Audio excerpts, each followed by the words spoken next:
কৈছে যে তেওঁলোকৰ ধন সংগ। দ্বিতীয়টো অভিযোগ হৈছে যে কোনো লোকে তেওঁলোকৰ বহুতে কৈছে যে আমাৰ ৰূপহীয়াত সমষ্টিত মাটি আছিল, কিন্তু কম সংখ্যক মাটি আছিল। কিন্তু একাংশ লোকে ইয়াত ভূমি বিক্ৰী কৰিছে, বিক্ৰী কৰি কৈছে যে এই স্থানত থাকিলে আমাৰ উচিত নহয়, ইয়াত তোমালোকে মাটি বুলি তেওঁলোকে ধন সংগ্ৰহ কৰি তেওঁলোকক বিক্ৰী কৰি পেলাই মাটি বিক্ৰী কৰি সেই স্থানত আছিলে। গতিকে তেওঁলোকে জনা নাছিলে বনাঞ্চলৰ ভূমি, কিন্তু তেওঁলোকক ম্যাদী পট্টাৰ ভূমি বুলি তেওঁলোকক বিক্ৰী কৰি দিলে। অশিক্ষিত সাধাৰণ জনতা তেওঁলোকে একোৱেই বুজি নাপায়। তেওঁলোকক যেতিয়া মাতি আনিব যে তোমালোকৰ কাগজ পাতি কোনো দৰকাৰ নাই, এই যিজন ব্যক্তিৰ নাম আপোনালোকে লৈছে, মই এই অজ্ঞ ব্যক্তিজনৰ নাম মই মোৰ মুখেদি নকওঁ, কাৰণ যদি কোনোবা যদি MLA মন্ত্ৰীৰ লগত তাৰ ভাল ফটো লৈছে, ফটোবোৰো আপোনালোকক দিম। কিন্তু আমি এনে অজ্ঞ মানুহৰ কথা আমি মুখত লৈ পেলাই আমি সমাজক লজ্জানত নকৰোঁ। আমি এটা কথাই কৈ আছোঁ, এই ব্যক্তিজনে পূৰ্বৰ পৰা বিভিন্ন চৰাঞ্চলৰ নামত তেখেতে আপোনাৰ চাম পিছে 10,000, 20,000, 30,000 টকাকৈ বিক্ৰী কৰিছিল, আৰু আজিৰ তাৰিখত তেখেতে সেই টকা বিক্ৰী কৰা টকাটো খালেই এতিয়া মানুহখিনি কৈ আছে উচ্ছেদ নহ'ব।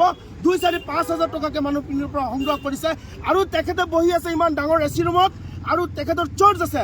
আপোনাৰ এজনৰ নাম আউৱাল হুছেইন, এজনৰ নাম আমিৰ হুছেইন, বিভিন্ন কেইজনক এটা টিম বনাই, এটা আছিলে মুছা, মই নাম ভালকৈ নাজানো, মোক কৈ দিয়া কাৰণে মই গম পাইছোঁ।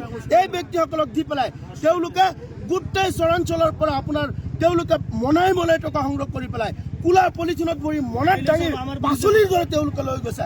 গতিকে এই সংখ্যালঘু জনসাধাৰণক বিপদে পৰিচালিত কৰিবলৈ এই বিজেপিৰ সংখ্যালঘু নেতাকেইটাক তেওঁলোকক যদি 24 ঘণ্টাত কাৰায়ত্ব নকৰে তেনেহ'লে আমি প্ৰতিবাদ কৰিম, কাৰণ উচ্ছেদ কৰক অসম চৰকাৰ আমাৰ ক'বলগীয়া নাই। কিন্তু উচ্ছেদক পূৰ্বৰ দৰে তেওঁলোকে বিপদে পৰিচালিত কৰাৰ ষড়যন্ত্ৰ কৰা এই কুখ্যাত বিজেপিৰ দালালকেইটাক আমি তেওঁলোকক গ্ৰেপ্তাৰ কৰিবলৈ সংখ্যালঘু সংগ্ৰাম পৰিষদৰ তৰফৰ পৰা আমি আহ্বান জনালোঁ। লগতে আপোনাক এই চেনেলৰ আপোনালোকৰ চেনেলৰ জৰিয়তে কৈছোঁ, আমি 24 ঘণ্টাৰ ভিতৰত এইকেইটা লোকৰ বিৰুদ্ধে আমি এজাহাৰ পত্ৰ দাখিল কৰিম।